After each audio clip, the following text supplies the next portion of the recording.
Welcome to the Commentary Magazine Daily Podcast. Today is Friday, August 8th, 2025.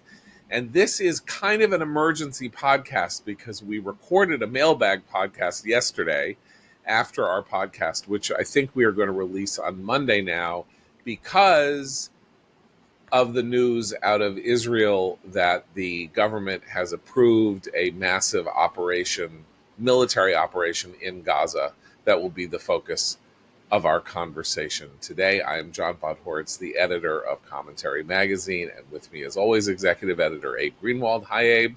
Hi, John. Senior editor Seth Mandel. Hi, Seth. Hi, John. Social commentary columnist Christine Rosen. Hi, Christine. Hi, John. And Washington commentary columnist Matthew Continetti. Hi, Matt. Hi, John. So the details of the plan, the interesting game that the Israelis, I don't know if it was a game, but were playing yesterday, or Bibi was playing yesterday, which was that he was staking out a very comprehensive position. I don't want to call it extreme because I don't think that a decision to win a war decisively on the battlefield should be ever considered extreme, since a war is a war and should be won. But it was very comprehensive, and he kind of spent 2 days floating this, not exactly as a trial balloon, but as a plan, I think, to see partially what the response would be and to give his cabinet members some opportunity to frame their own arguments for and against it. And what came back was a less comprehensive plan that focuses on Gaza City, which has a population of about 1 million people. And what you don't know about Gaza City is that once you get past the outskirts of Gaza City, it has been left largely untrammeled in the almost 2 years of war. It is where the center of activities is. It is where the majority of Gazans live, and it is an urban metropolis. And the idea now is that almost everybody in Hamas, including the people who are holding the hostages, many of whom are likely in apartments and not in military facilities or underground this or underground that, they are located there, and that an operation to control Gaza City, which has many aspects to it, is the only way for Israel to achieve its aim. And just to use if I can find this, because of course it disappeared on me, there's a very good summary in the Dispatch's morning email that focused this better than most things. It says, the military operation entails encircling and evacuating Gaza City, the enclave's largest, by October 7th. An estimated 1 million people live in the urban center, making it a Hamas bastion and symbol of resistance in the eyes of many Palestinians. After the evacuation period, the IDF plans to lay siege to the terrorist operatives who remain. During the cabinet meeting, Israeli officials approved an operation focused solely on Gaza City, but it's unclear whether and when the next phase of Netanyahu's proposal to conquer the conclave in its entirety would begin. Under his initial plan, the military would also move into Gaza's central refugee camps to dismantle Hamas infrastructure there. In the process, much of the enclave's civilian population would be relocated to the southern Mawasi humanitarian zone, where Israel would construct hospitals, camps, and other facilities in preparation for the influx of people. Simultaneously, the U.S. and Israel would coordinate to ramp up the distribution of humanitarian aid across the Strip. And Netanyahu laid out 5 key conditions on Fox for the day after the war. Hamas must lay down its arms. Gaza must be demilitarized. Its hostages must be brought home. Israel must remain responsible for the enclave's authority, and the enclave must be governed by a civilian authority that can live in peace with Israel. The most radical members of the cabinet voted against this modified proposal.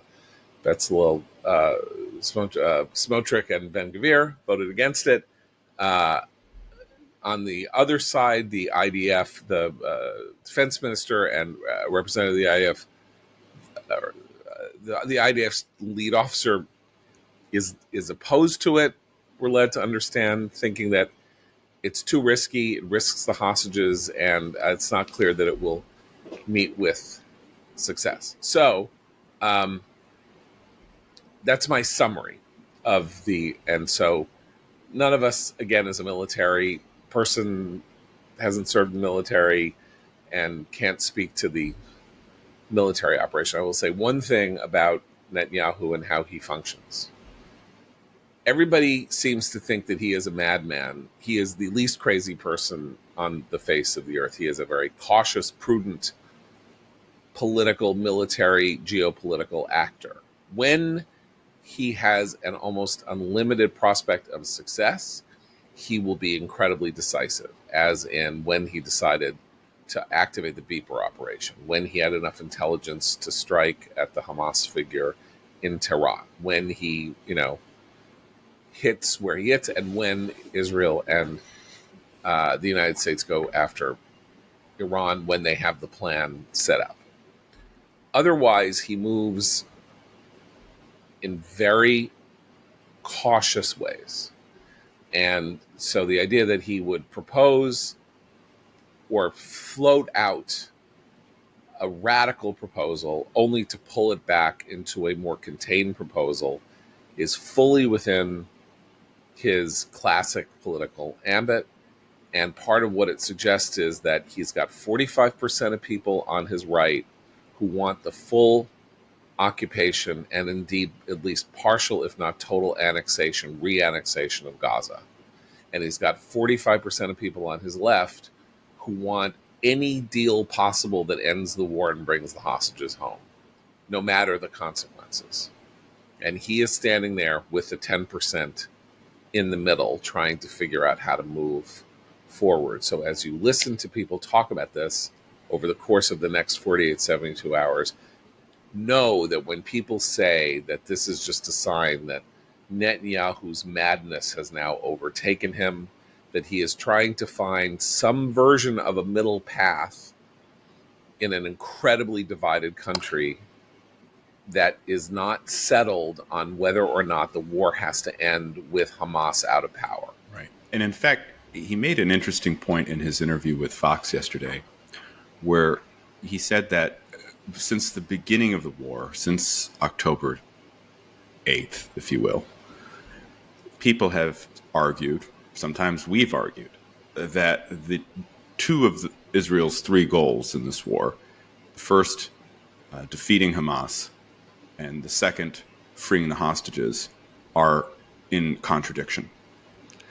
But according to Netanyahu, they actually run together. And what he said to Bill Hemmer of Fox was that the increased military pressure on Hamas is what has led to Hamas reaching partial ceasefire agreements in the past that have released some portion of the hostages. And now we're down to a total of 50 hostages remaining, about 20 alive and about 30 not alive, bodies. And so when I saw the headline this morning about what the Security Cabinet actually authorized, it struck me as Netanyahu's way of increasing pressure once again on Hamas in order to get a partial agreement somewhere down the road. The timeline of this operation is amazing to me, considering all of the pressure that Israel is under right now from the global left-wing media and different European governments. It's a 2-month operation. They said it was going to take 2 months to evacuate the civilian population from Gaza. And then Gaza City, right. Then the military operation begins. This is a big undertaking, an undertaking that will happen in conjunction with expanded humanitarian efforts that the Israelis and the Americans are working on, increasing the number of Gaza Humanitarian Foundation distribution sites, putting more food in. If you've noticed, the starvation narrative has been in decline in recent days because I think Israel and the United States have dealt with it effectively. But it's a long time, and a lot can happen in these 2 months.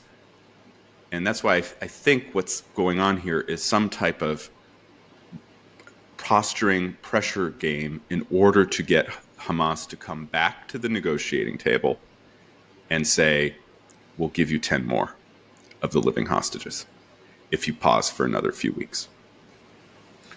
So that's the gambit theory, that this is all part of the psyop, that you can't take it seriously, that it might be a cover for other things. In other words, while it's a misdirection, while you are thinking about this conversation about evacuating Gaza City and doing this and doing that, that maybe Israeli special forces are trying to distract people from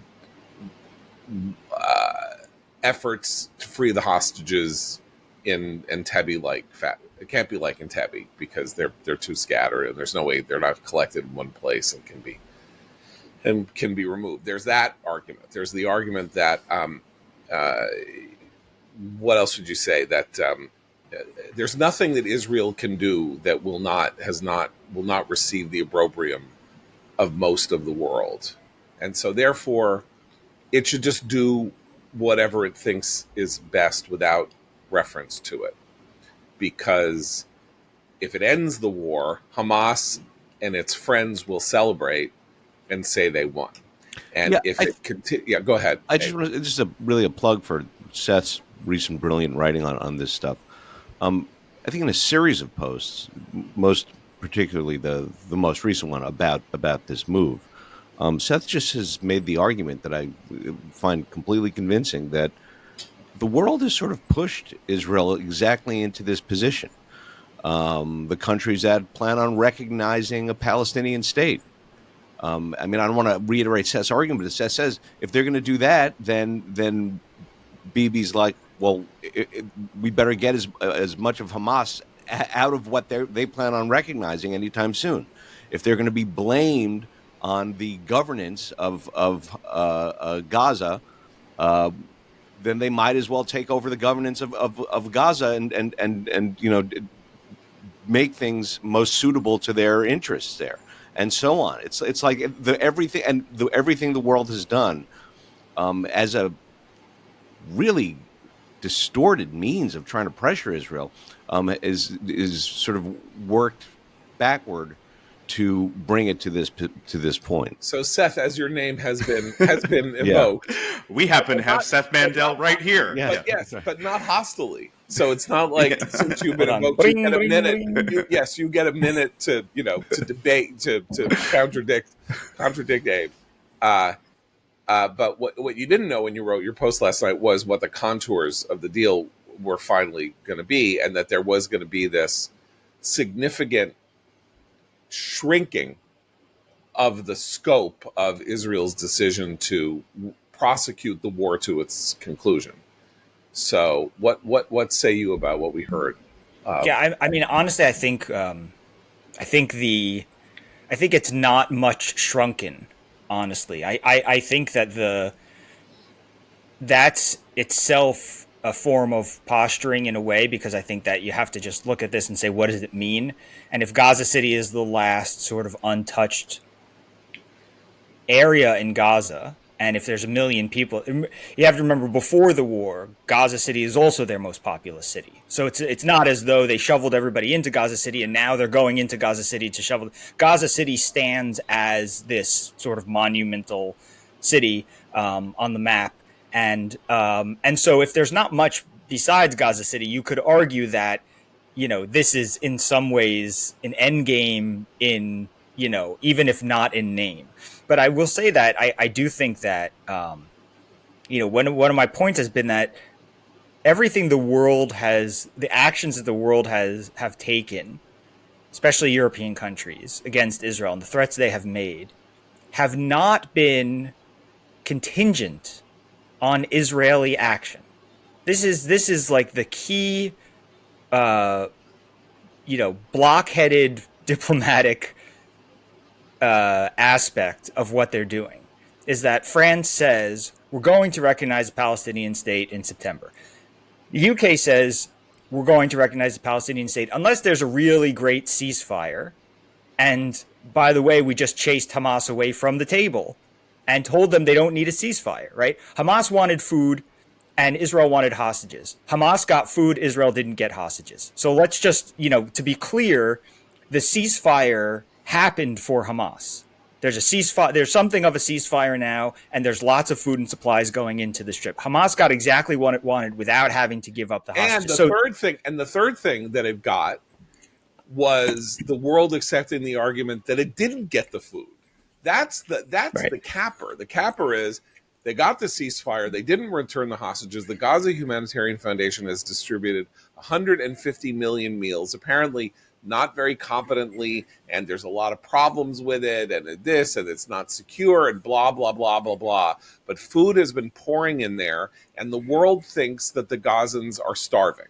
So they not only got what they wanted and provided in the real evil of the war here, which is the holding of 20 hostages, we don't who hear are about starving. Who are starving. According to the who we know Hamas in its victory and its hubris released the images of the hostages who look like Holocaust victims, and they did it on purpose. Yeah. And this is why I find the move by the Security Cabinet quite frustrating. And whenever I look at Israeli Security Cabinet. Israeli Security Cabinet, quite frustrating, but because you need to make a decision here. You need to destroy Hamas. That's the only viable long-term solution, is to destroy Hamas.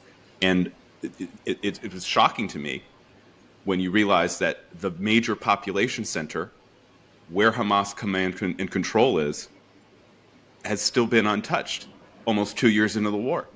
And whenever I have this reaction, I have to remind myself that Israel is a different country. Israel is not the United States of America. Israel is governed in a completely different way than the United States of America. And we had to remind ourselves of this during the argument over judicial reform 2 years ago, where it was unusual for an American to think, hold it, so there's not really a written constitution, but then the Supreme Court kind of made up a written constitution, and they're arguing over whether the Knesset can change the Supreme Court. For America, that's just a paradigm shift. It's the same thing with Israeli security. You have to make these decisions in Israel through consensus. It's not as though Netanyahu is the commander-in-chief. He has to bargain with these different groups, including the military commanders. And that's where you kind of end up at the place where we find ourselves, precisely because, John, as you say, he's such a master politician that he's always mediating between these different factions. But what it means to me, it seems, is that we're in for at least another 2 months of continued furor against Israel, unknown outcome of the war, the hostages' fate continued to be in question, when what's required is some type of decisive action to bring this to a close by ending Hamas's rule on the Gaza Strip. But Netanyahu has been extremely savvy about the maneuverings in Europe right now and the PR campaign against Israel. And, Merz came out and said Germany's no longer going to give any more weapon sales, and this is supposed to be a big, warning to Israel. I was struck by how the reaction to both France and the UK declaring they're going to declare a Palestinian state or recognize a Palestinian state. There was a great op-ed in the Washington Post by a conservative member of parliament from the UK, Tom Tugendhat, who pointed out just how hollow and ridiculous this whole posturing on the part of some European leaders is. Because he says, if you're going to recognize a state, there's a way to do it. There's a process. There are certain criteria that have to be met. Obviously, Palestine does not meet those criteria by any stretch of the imagination. So why is Europe doing this? Why is it putting pressure in this way? Obviously, for its own domestic political reasons in the UK and in France. But I will be very interested to see, and we're recording pretty early, I don't know yet if there's been any word out of the Trump administration about this chain of events. I think it's notable that Netanyahu went on Fox News to discuss this. That's the conduit to get to whatever Trump is going to be reacting to this. But it strikes me that he wouldn't be talking about it in this way to an American audience without having had some sort of thumbs up or some sort of signaling from the Trump administration that, yes, go finish up what you has had to start. It's bigger than that, to modify, New because merch idea. it is not only that he would not be getting out over his skis with the United States, but that, as we now know from the Iran operation, I think all of this is happening in conjunction with and coordinated with the United States, which is Israel's only ally on the planet at this moment. As it happens, the only ally that matters, and we can get to the whole question of what Israel needs to do, on the world stage, and its opinion on the world stage being in such terrible odor and all of that. A lot of what goes on here has about it an evolutionary connection to the Trump idea floated in February that Gaza should be depopulated, that its population should engage in voluntary emigration, and that Gaza should be emptied out and rebuilt as a glorious tourist destination on the Mediterranean. What we have now is a kind of seventh order down the road. Now, populations moving in the course of a war that is largely taking place on territory where people live is now somehow being treated as though that is a war crime. Populations moving, war is a war crime under those conditions, because populations shift around during war and have from time immemorial to protect themselves. And the one wonder of this entire conflict is the fact that the one place to which Gazans could flee, the one country in which the two countries on which they border are Israel, which obviously isn't going to let them in, and Egypt, which has basically built its fortress 25,000 feet higher to make sure that they don't come across and destabilize Egypt. That's the ordinary order of battle, is that much of Gaza would already have been depopulated had Egypt not shut itself down. Look at Ukraine. Millions have left Ukraine since the beginning of that war. Exactly. And if only there were a wide open space like the Sinai Desert, right, where literally nobody but a handful of Bedouin traders and camels. Egyptian soldiers are. Yeah, and if you needed to distribute humanitarian aid, you just that is no skin off anybody's nose. I'm only bringing this up to say that when we hear what Bibi is saying and what the cabinet does in all of this, Trump has been signaling for a week and a half, as has Secretary of State Rubio, as has Ambassador Mike Huckabee, that they have Israel's back. They like the Gaza Humanitarian Foundation, and the idea is that they are going to quadruple the number of sites at which food is distributed by the Gaza Humanitarian Foundation, which has come under attack from everyone for being bad at what it does. But that's not the point. They want to use it. They believe in moving the population around in order to limit the number of civilian casualties as military operations are happening. The U.S. has its fingerprints on every aspect of this deal. And so when you hear Israelis screaming and shouting and yelling about how evil Netanyahu is, and when you hear American Democrats screaming and shouting about how in Israel you're not allowed to attack Trump because Trump has got like a 90% popularity rating, so they attack Netanyahu. Here, attacking Netanyahu is also a proxy for attacking Trump, and it's also providing a lot of Democrats in the United States with ballast or an ability to say, well, I like Israel, but I mean, this guy Netanyahu, he's a monster, and so therefore we should not give them any aid. He's terrible. He's awful. Oh, here, I'm going to wave a little blue and white flag and hate Netanyahu. Now, I want to mention one other thing. In polling yesterday that came out from the Jewish People Policy Institute, which is kind of like the Pew of Israel, for the month of August, and this is before. So this came out yesterday. What you hear and you'll hear this today, is that nobody is for the Netanyahu plan. Everyone in Israel hates they want the hostages home. They want the war to end. They want the hostages home and the war to end. And the Hostage Family Forum is saying, you're going to kill our children. And the members of the hostage families that, as my sister Ruthie likes to say, are supportive of more aggressive efforts, no one hears from. Hostage Family Forum is an organization that sprung out of the ashes of the judicial reform movement and has basically taken its form. It is, obviously, we all feel for everybody who has to be a member of such a forum. It has a political agenda. It's an anti-Netanyahu agenda now, and it stands there saying whatever it does, trying to isolate and focus all of the ire on Bibi himself. But here is what Bibi faces, which is an Israeli public that is totally divided among Jewish respondents in the poll, because 20% of Israel is Arab. 46% want to continue the war, and 45% prefer to try to reach an agreement, with 9% expressing no opinion.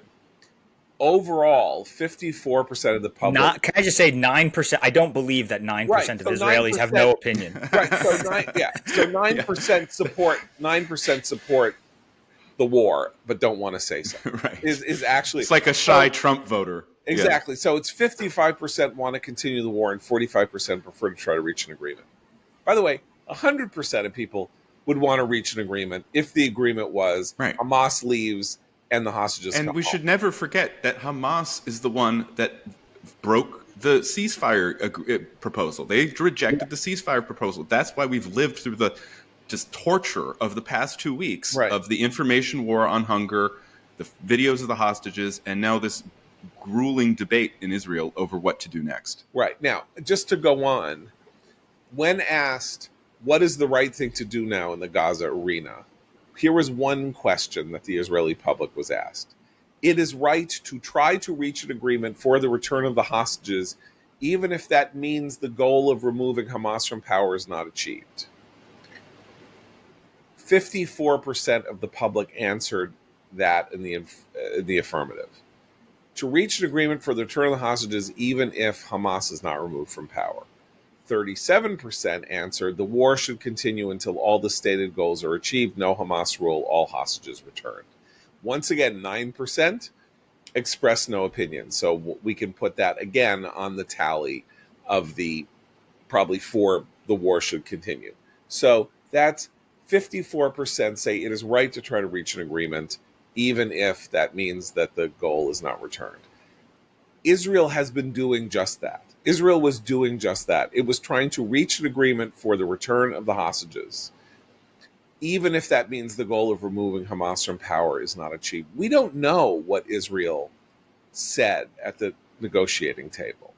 I think that it is likely that at least a delay in the demand that Hamas is removed from power was on the table, because it's on the table right now. They are saying that they will not, as Seth noted, that the war is really not going to start for another 2 months. They are going to spend 2 months preparing for the siege of Gaza City. They're giving the Gazans 2 months to move. They are giving themselves 2 months to build facilities for the Gazans either to move into, to have hospitals, to have distribution centers, shelters, whatever it is that are needed. They're giving themselves 2 months to build those, like the Army Corps of Engineers somehow, constructing kind of tent cities and things like that. After which point, they will make their move.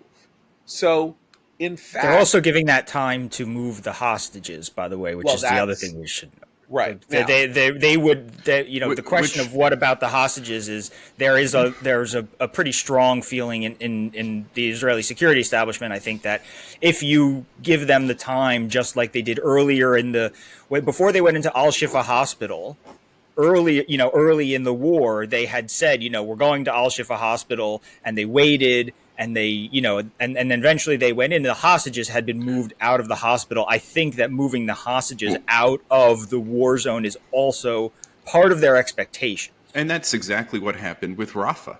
Yeah. When I look at the things coming out of Israel this morning, I see essentially a repeat of the Rafah operation last year, with the exception that this time the Americans support what's happening. Because last year, when the Israelis said we need to go into Rafah, we need to secure the Philadelphia corridor separating Gaza from Egypt, of course, President Biden was lukewarm when he was awake, and Kamala Harris was opposed because she had looked at maps, and she had seen from the maps that there was nowhere for the Palestinians in Rafah to go, which was a total lie and proven untrue very quickly, because the civilians in Rafah went to Mawasi, the humanitarian zone, and guess what? The hostages who were in Rafah were probably spirited away to different parts of Gaza, including Gaza City at the same time.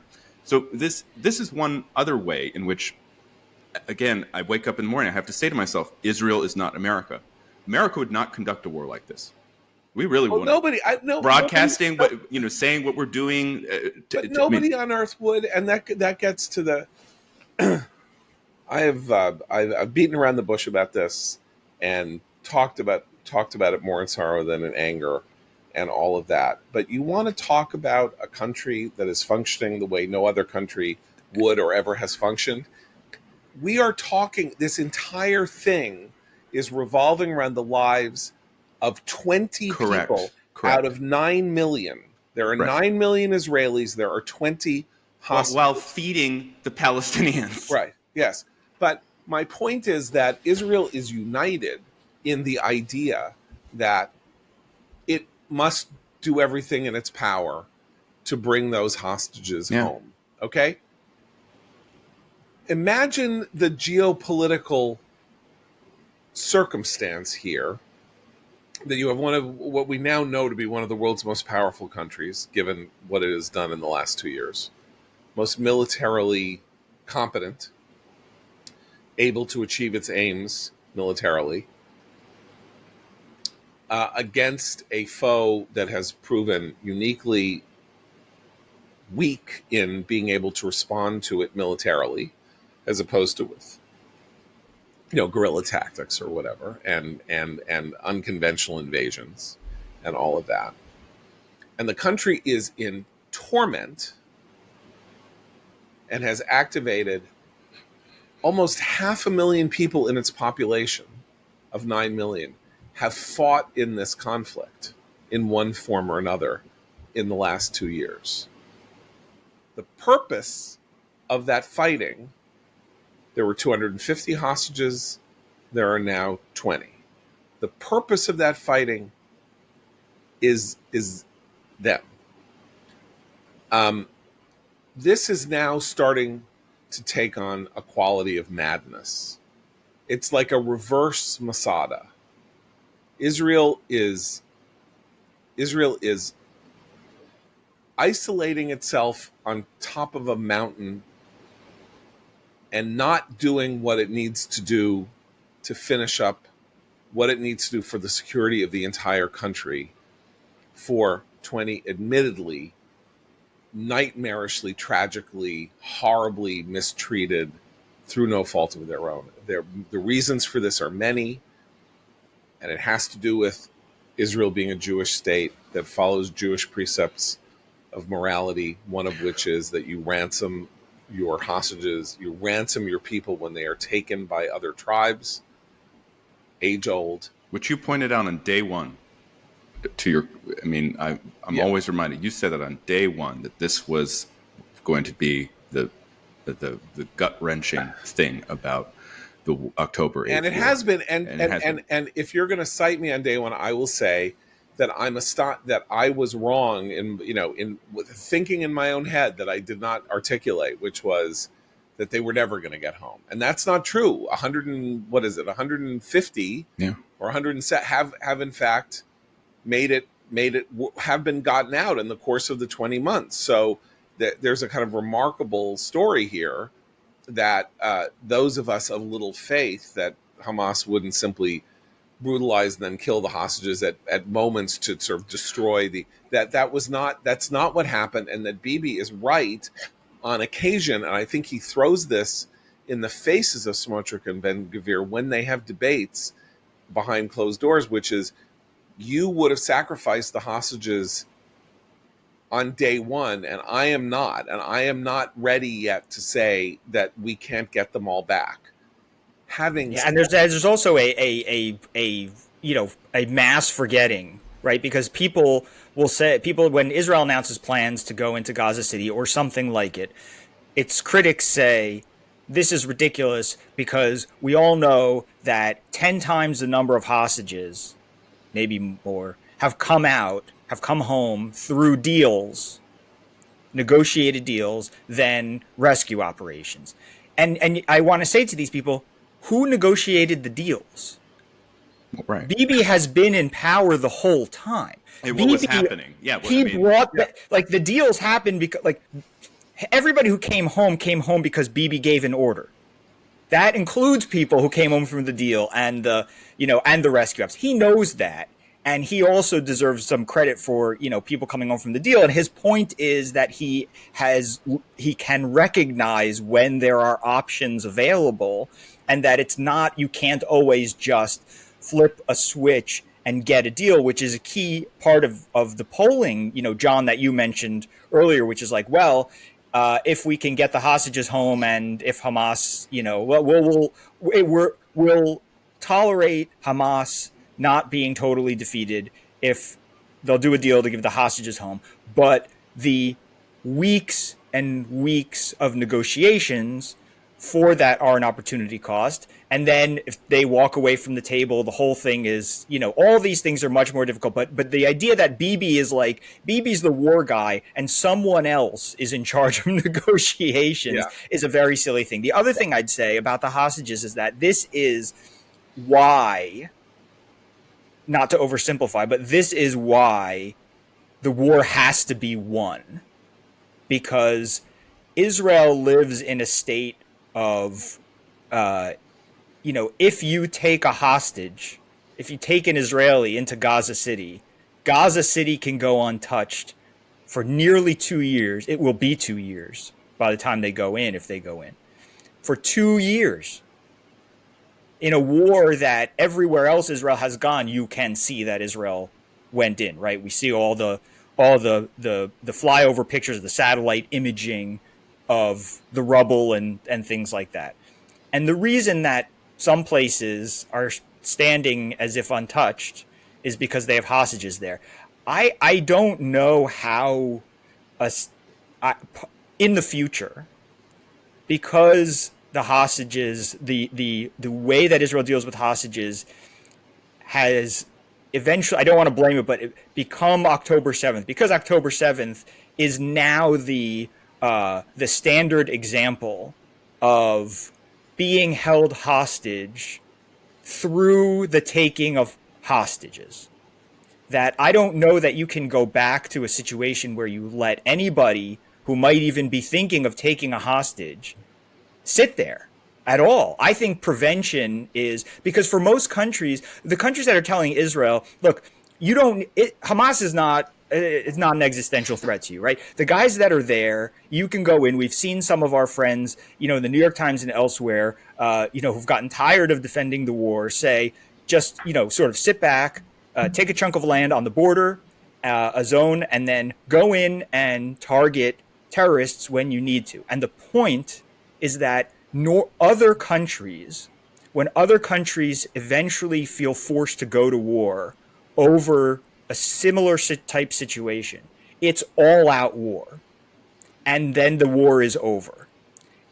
For Israel, it's not. And that's the difference. That's why prevention of the taking of hostages by almost any means necessary is so important. They have to stop this from ever happening again. And no other country in the world feels the need to prevent this from ever happening. Can I just add on the over the horizon argument, which you're hearing a lot of, the idea, okay, just end the, as you say, John, there's so much yada yada here. Make the deal with Hamas to release the hostage, and yada yada yada. We'll get the hostages back. No one, who Hamas knows that the hostages are their lifeline, so they're not going to give them up. But let's just say this happens, and this is what people are advocating for, and so Israel retreats and goes to maybe the buffer zone or just maintains an over-the-horizon presence. Remember, like we were going to have in Afghanistan once we retreated from Afghanistan over Gaza. It is historically ignorant. Israel has retreated before. The General Amador, in a conversation with Jinsa yesterday, said, he's lived through 3 retreats. He lived through the retreat of Oslo, when the Palestinian Authority was granted suzerainty or something or whatever over the West Bank and the Gaza Strip. He's lived through the Lebanon retreat in 2000 when, Israel's leaving the buffer zone in Lebanon. And then he lived through disengagement, the withdrawal from Gaza entirely, no security control in Gaza in 2005. And each time, he pointed out, there are people within Israel and within the West who said, well, don't worry. If something happens, we'll just go back in. And what happened? Well, the second Intifada happened, where they were murdering hundreds of Israelis, the Netanyahu bombing, the Sparrow. It took that type of death in order to have the Jenin operation and to reassert security control over the West Bank. Then you have that Lebanon was turned into a Hezbollah stronghold, and you had the Hezbollah war in 2006. That's what took, the constant rockets from the north, right? Oh, what started that war, Seth? Yeah, right. What started that war? Hostages. Right. Yes. Yeah. And then you had October 8th. So I'm getting very upset because you might tell, because people are just want to set up the very same conditions that Israel has chosen. I mean, these were all decisions Israel has made under pressure for sure, but Israel has chose these retreats, and each time it has led to more Jewish lives lost. And that's where I say we are getting to the point of madness inside Israel. Okay, 1,000 Israelis have died, and maybe 1,000 more casualties in the course of the war to free the hostages, who numbered at maximum number 251. Now, the idea here is the hostages could be anybody's children or grandparents or whatever. And they were taken from their homes. They were taken from this concert that they were just dancing at all night. The horror is unmistakable. Every Israeli soldier is somebody's child. And as I keep saying, every Israeli soldier who is not a reservist is a conscript, is not in the Israeli army. Now, they all want to go into the army. I'm not saying that unless you're a Haredi who wants to pretend that if you pray, you're going to bring about the return of the Messiah. So thanks a lot for that.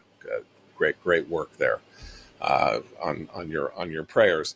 But they want to serve. It is their national duty. It is what they're raised to do. But they are all everybody's children also. And there is now a distinct privileging of certain lives in Israel under the unique, horrible circumstances over the lives of other Israelis. And what's interesting here is how little debate there has been about this inside Israel, and these monsters, these evil, horrible monsters, Smotrich and Ben Gvir, who have between them 16 seats in the Knesset. That's more than 10%. It's 14 or 15% of the representatives in the Israeli government. They are the way that Bibi got himself into power by having them come together, pool their resources, be a single force, and win these seats together and then come into the government. They are the only ones who are openly saying we cannot run this country and this future under these conditions. And last night, according to Amit Segal's indispensable newsletter, people keep asking me its name. It's called It's Noon in Israel. His name is Amit Segal, Segal. Go Google it and you can subscribe to it. He reprints what he understands was the dialogue inside the councils of power last night, the fight that was going on. Chief of Staff, the IDF Chief of Staff, Eyal Zamir, said, we don't go into Gaza with all the costs just to put pressure on Hamas. At which point, the Shas chairman, the chairman of the largest religious party, Aryeh Deri, said it's immoral not to release the hostages. And Smotrich, I can never remember whether it's Smotrich or Smotrich, and my sister always yells at me that I mispronounce it. So I'm going to mispronounce it. I'll pronounce it both. We can meet in the middle and say Smotrich. Okay, Smotrich. Is it moral, says Smotrich, for 100 soldiers to die and then we withdraw for 10 hostages? Because it is presumed that the next deal that will be struck is Israel will go fight, Hamas will come to the table, but it will not release all the hostages. It will only release half. So you are already going in with an understanding that there is going to be a 10-for-1 ratio of dead Israelis to live hostages. And the IDF response was, because of the explosives, meaning mines and such, and IEDs, set in Gaza, it will take 3 months and 3 divisions to do what we have to do. To which Smotrich said, then you are criminals, meaning the IDF, because he's a very, vulgar and blunt person, because those explosives were planted during previous deals. That means the price of a deal is ending the war. The chief of staff's plan is better. Hold our positions, go to elections, and let the public choose which path to take, which is interesting. In other words, we can't, Zamir said, we can't come to an agreement. Let the public decide. Let's have an election and let the public decide. Smotrich voted against the plan.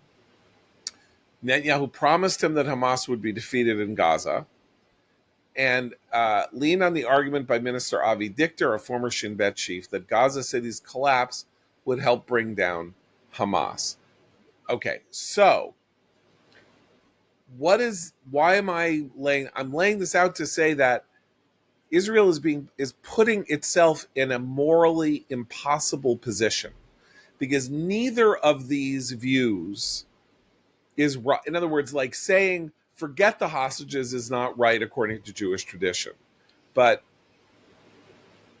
the fact that hundreds of Israelis are going to die without a surety that you're going to get the result that you want, which is the hostages home, is a moral calamity. It also almost 1,000 have, yes. by the way. Yeah, but as I say, at least those 1,000, the hostages were released, and Hamas has largely been destroyed. Now, we should say this. Go ahead.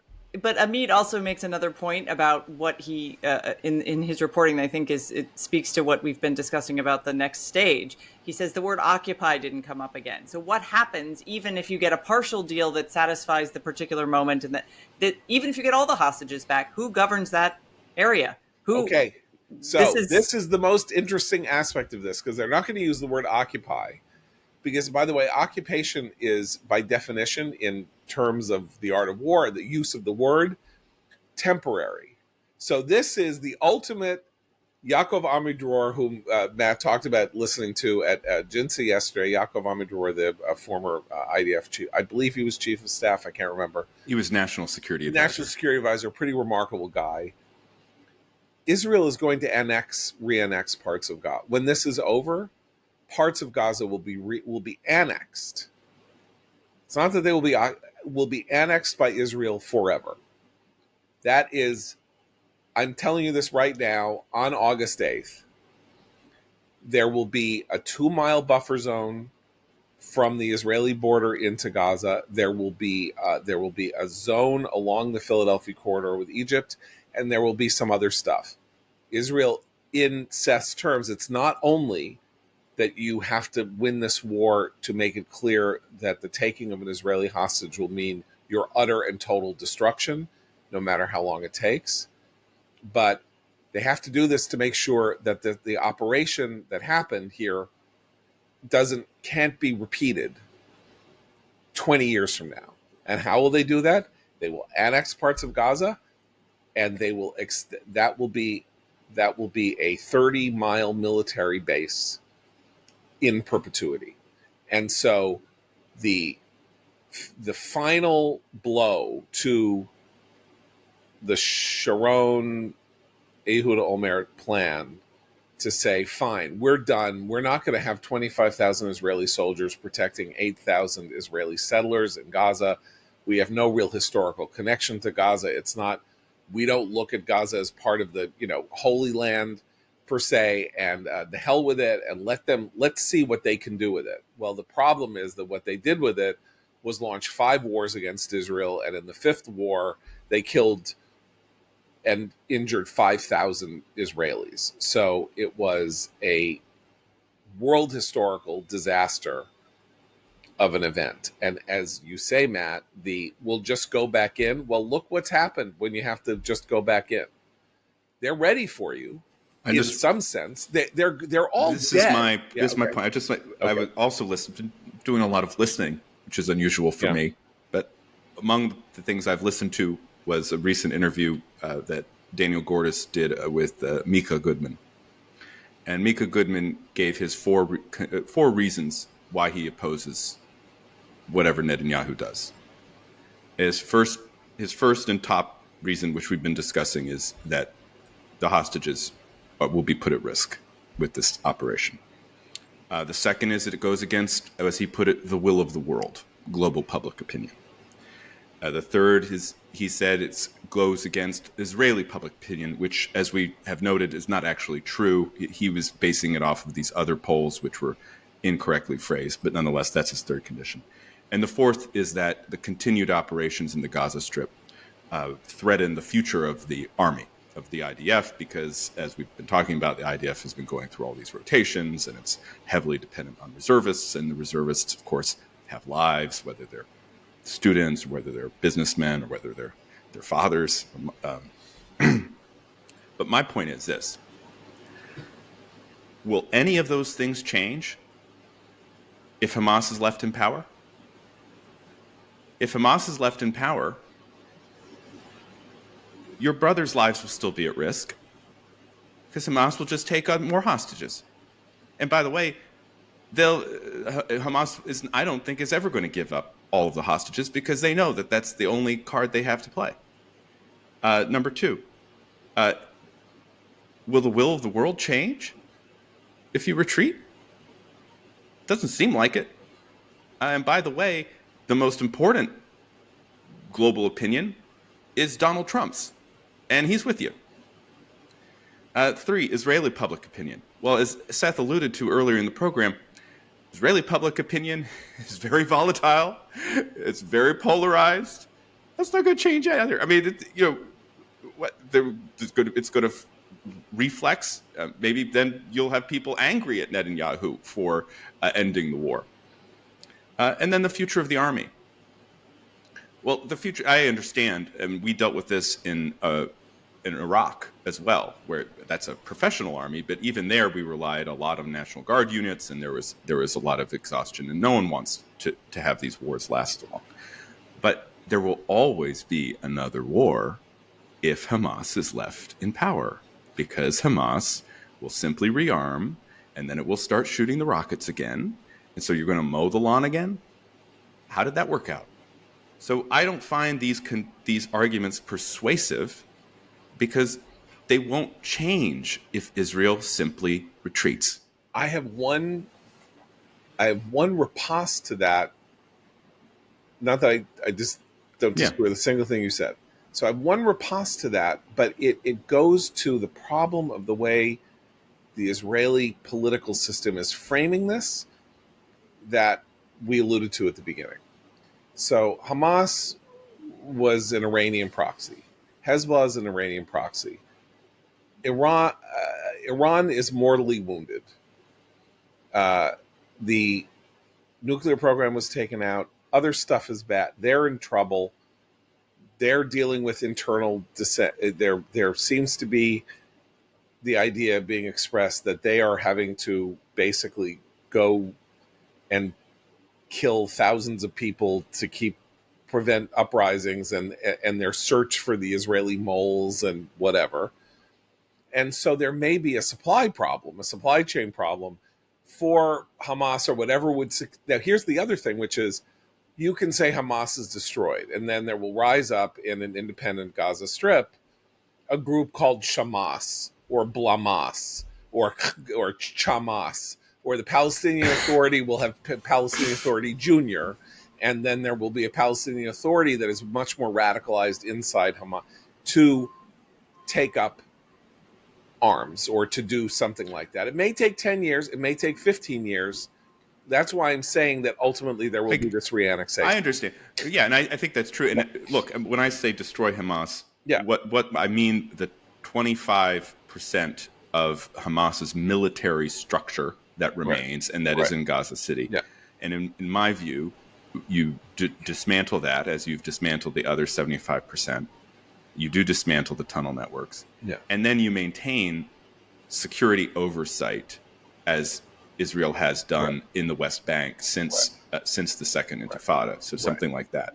Ultimately, Seth, the agony here is what Jonathan Foreman laid out in his remarkable article for us that came out of a British report on the causes of October 7th and others, which is that what happened here and what Israel is going through and the torments that it's going through and the torment that it will go through, having to be in a kind of harder military posture after the war than it has been or than it found itself in during the 21st century, pretty much after the war in Lebanon in 2006, so say for the past 20 years, is the result of failing to take seriously the threat from Hamas and the concepcia that said, as they call it, that said you could mow the lawn, you could keep them, and that they were being bought off, that Qatar was buying peace for Israel, however that was working, and that peace was being bought off, and that Bibi's main issue was dealing with Iran. So he's now dealt with Iran, he has dealt with Lebanon, there is Hamas, there is Gaza. But the other thing that we haven't mentioned is what it would mean for this war to end in an unstable fashion for Israel's longest term problem in terms of terrorism and threat, which is the West Bank. And people in Israel are very worried about the West Bank. West Bank is, because there are so many Israelis there and because but the West Bank is largely governed as a independent authority run by a tyrant. They want to destroy Israel too, blah, blah, blah. What does it mean not to win this war? That is also a signal to the PA or to forces inside the West Bank that it's time to go into the settlements and take some hostages. It's time, and it's not too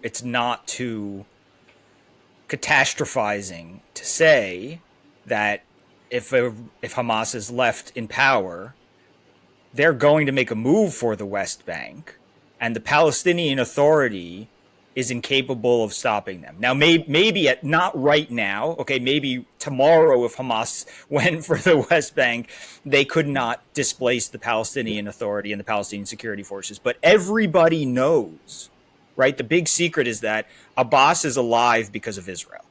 Abbas is alive. Mahmoud Abbas, the president for life of the Palestinian Authority in his 20th year of his four-year term, is alive because of the IDF.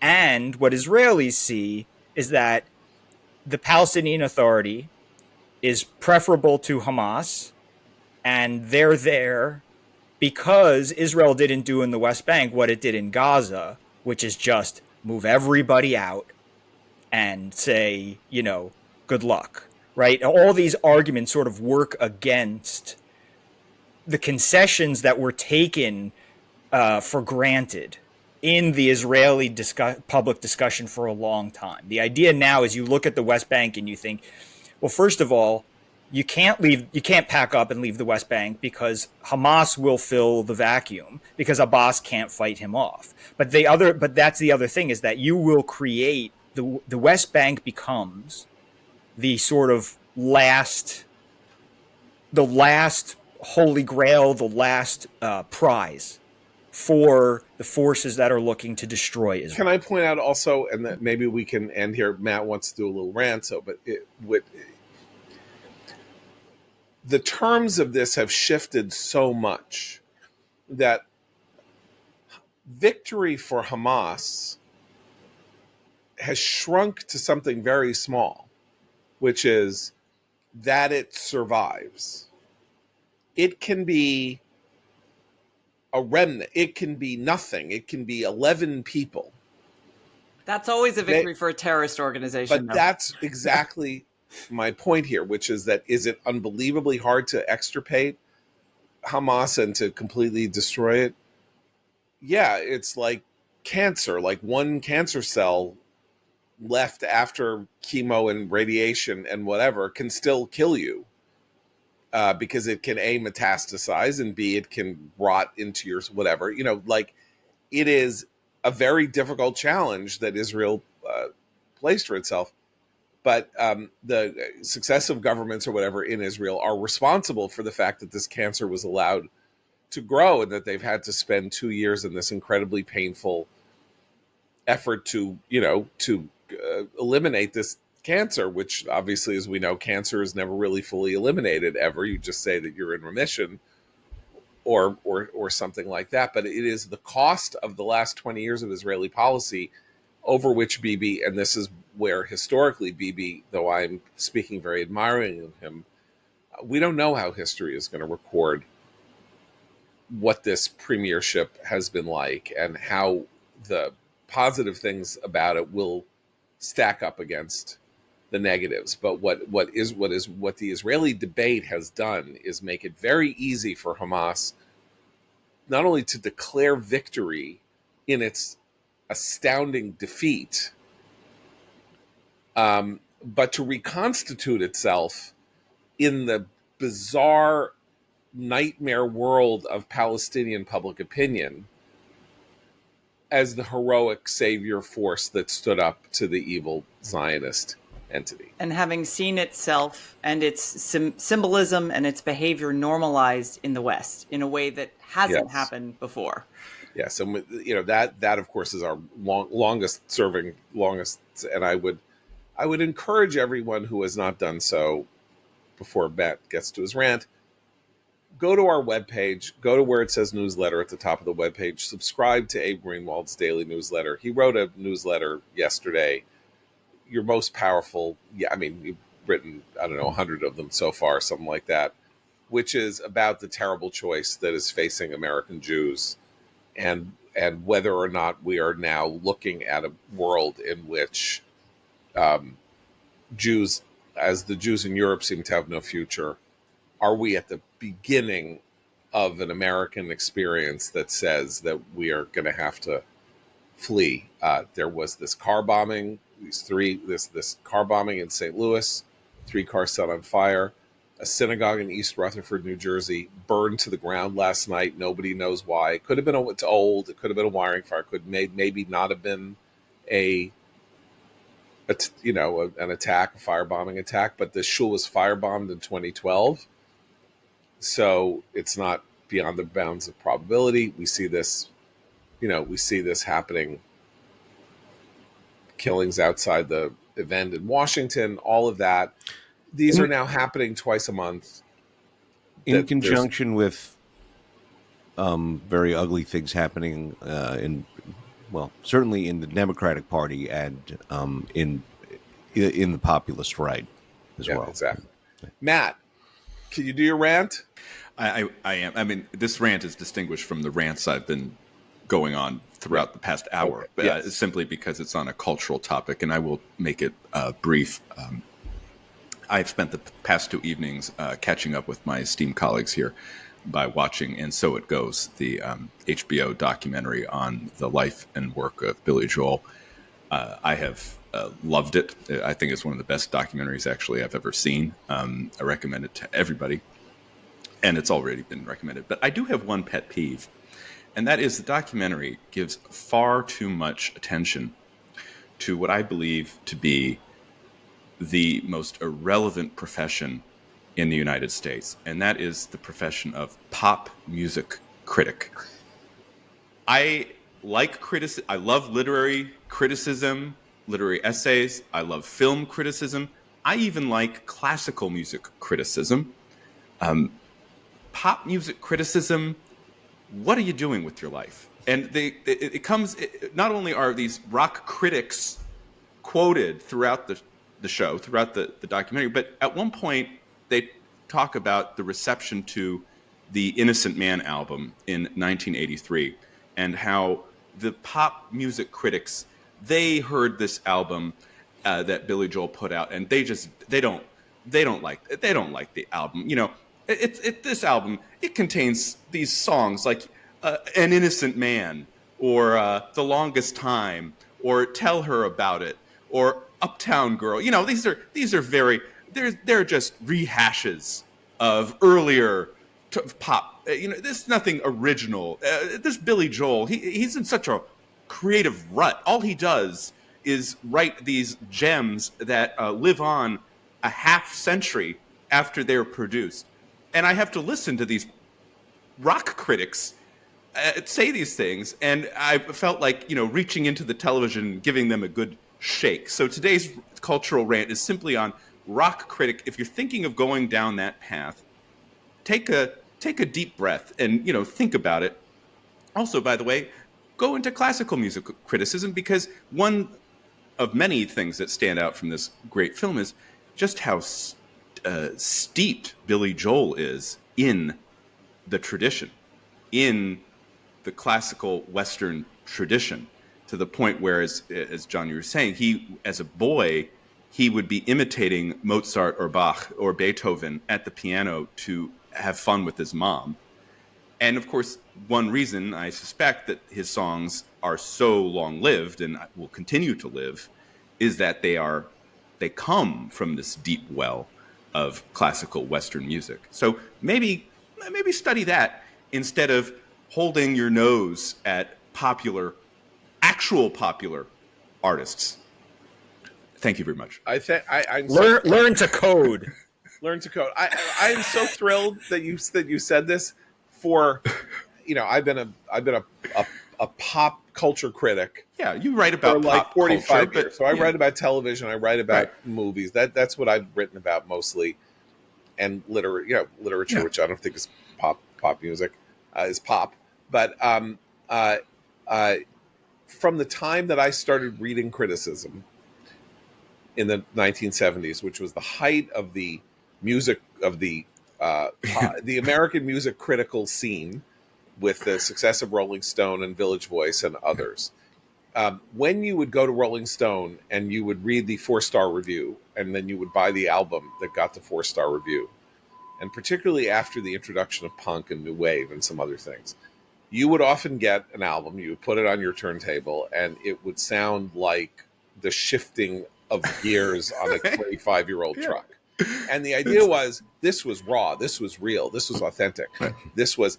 Okay, we'll have to do another episode where I defend punk and new wave, but that's not for today. I like punk and new wave. It's not that. It's really not. Punk and new wave, in some ways, by the way, was a response. A lot of that was a response to the previous praise for pretentious, fake classical music. Yeah, for disco also. Yeah, punk was a response to disco. Okay, but my point is that nobody gets a degree in musicology and then writes pop music or rock music criticism. It's all attitudinal. It was all about, nobody has a better ear or worse ear. None of that. It's just attitude. And the attitude was always authenticity, purity, ugliness, politics, unpopularity.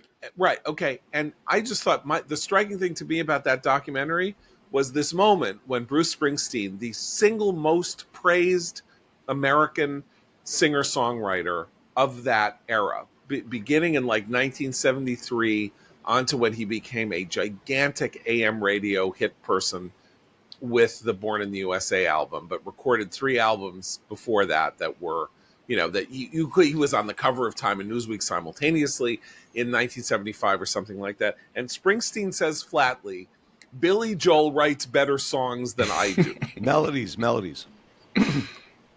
Did he say melodies? Yeah. Was it only melodies? Speaks to the classical Well, music. what is a being song steeped but a in melody? I'm classical sorry. music. His lyrics are better too, but whatever. I'm not going to, I don't. Well, but that's still something because Springsteen Yeah. writes some pretty great melodies. I He mean, does, some of those songs are I know. utterly epic, forever I agree, rock but songs. and Paul McCartney said, "I wish I'd written just Here's just the other way thing you about are." Matt's point about pop music criticism. Much like our jobs numbers, they revise all the time. Yeah. They're like on listening to it now. Yes. In retrospect, Yes. I was unfair to this album because it became huge, and Right. I didn't at the time realize that. Blah, blah, blah. Or their attitude changes. Yeah. I mean, But what really got me was hearing Paul McCartney say that he's envious of Billy Joel. Yeah, that's one thing. But what really got me is when Nas says that he's a fan. When Nas chimes in on the Billy Joel legacy, that's when I was like, okay, now he's monumental. Just to conclude this point about An Innocent Man, which I remember the reception of being, this kind of like it's pastiche, it's like blah blah blah. So I'm just going to read off the now I am a Billy Joel stan and have went to 7 concerts at Madison Square Garden and all of that. But here are the 10 songs on Innocent Man: Easy Money, An Innocent Man, The Longest Time, This Night, Tell Her About It, Uptown Girl, Careless Talk, Christy Lee, Leave a Tender Moment Alone, and Keeping the Faith. Of these 10 songs, I would argue that there are 2, Careless Talk and Christy Lee, that are not American standards. Right. 8 of the 10 are. Out of 10 Right. that are like, are what we would consider entries in the Great American Songbook. That's amazing. 80% batting average. For an album that was trashed by the New York Times. They don't know anything, these critics. Yeah. They're terrible. So, thank you. It's a great rant. And we will be back. I will be back whenever we're back. So for Matt, Seth, Christine, and Abe, I'm John Podhoretz. Keep the candle burning.